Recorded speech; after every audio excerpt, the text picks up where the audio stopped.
बिहार में उपेंद्र कुशवाहा अगले कितने दिनों तक नीतीश कुमार के साथ बने हुए हैं, खुद मुख्यमंत्री को भी नहीं पता है। नीतीश और कुशवाहा का राजनीतिक रिश्ता भी कुछ ऐसा ही रहा है, जिसमें ना तो ज़्यादा दिनों तक नफरत रहती है और ना ही ज़्यादा दिनों तक दोस्ती रहती है। 3 दशकों से भी ज़्यादा पुराना दोनों का संपर्क उतार चढ़ाव से भरा रहा है। कभी दोनों साथ साथ रहते हैं और कभी कट्टर विरोधी सियासी खेमे में शामिल हो जाया करते हैं।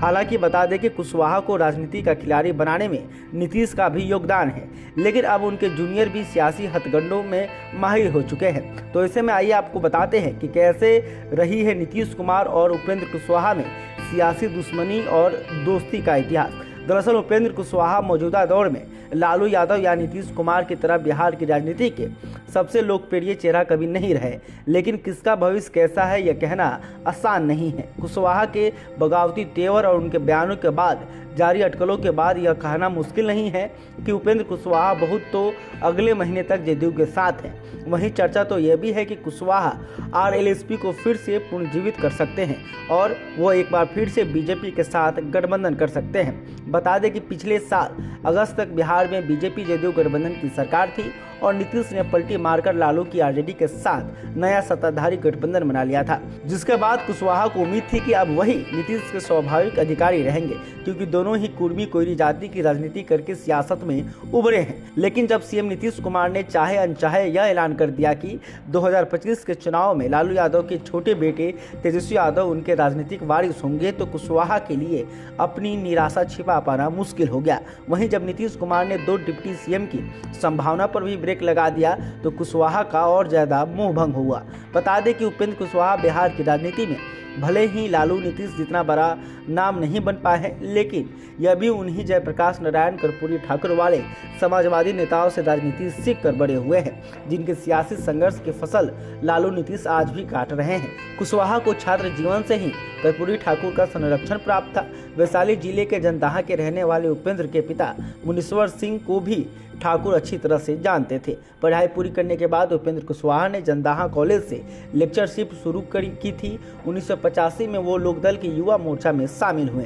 तब नीतीश पहली बार नालंदा के हरनौत से एमएलए बन चुके थे, यानी राजनीति में वो उनके सीनियर रहे हैं। कहते हैं कि आज के दौर की राजनीति के टिप्स कुशवाहा ने सीएम नीतीश से ही लिए हैं। नीतीश कुमार के सुझाव पर ही उन्होंने अपने नाम के साथ कुशवाहा जोड़ा है, ताकि उनके नाम के साथ उनकी जाति का भी पता चल जाए।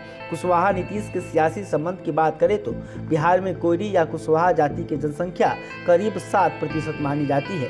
ये राज्य के कुछ ही जिलों में सीमित है, जिसमें नालंदा, मुंगेर, खगड़िया, समस्तीपुर, पूर्वी चंपारण, पश्चिमी चंपारण, भोजपुर और औरंगाबाद है। 2000 के चुनाव में उपेंद्र कुशवाहा पहली बार जंदाहा से चुनाव जीते और नीतीश के और भी करीब आ गए। 2003 में जब समता पार्टी का जदयू में विलय हुआ तो यह सबसे बड़ी विपक्षी पार्टी बन गई और नीतीश ने उन्हें विपक्ष का नेता बना दिया।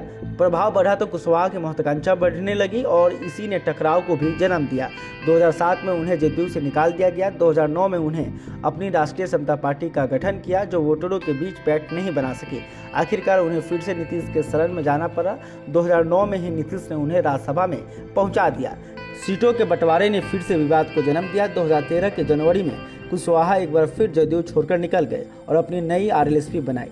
यह वही साल था जब नीतीश ने नरेंद्र मोदी के भाजपा की और प्रधानमंत्री उम्मीदवार बनने का रास्ता साफ होता देख एनडीए से गठबंधन तोड़ लिया था। 2014 के लोकसभा चुनाव में कुशवाहा की पार्टी एनडीए के साथ आ चुकी थी। बीजेपी ने आरएलएसपी को 3 सीटें दी और मोदी लहर में पार्टी तीनों सीट जीत गई।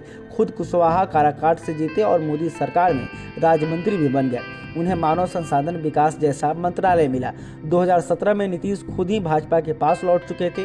2019 के चुनाव में बीजेपी ने उन्हें सिर्फ 2 सीटों का ऑफर दिया तो वो एनडीए से बाहर हो। उन्होंने राजद की अगुवाई वाले गठबंधन को अपनाया, लेकिन मोदी के नाम पर लड़े गए चुनाव में बीजेपी जदयू एलजेपी की आंधी में पूरा महागठबंधन साफ हो गया।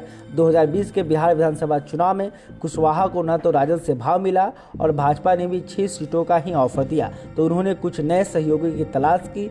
फिर वो बीएसपी, ओवैसी, पप्पू यादव की पार्टियां और कुछ छोटे दलों के साथ एक गठबंधन का हिस्सा बने और 100 से ज़्यादा सीटें लड़ी, लेकिन फिसडी साबित हुए।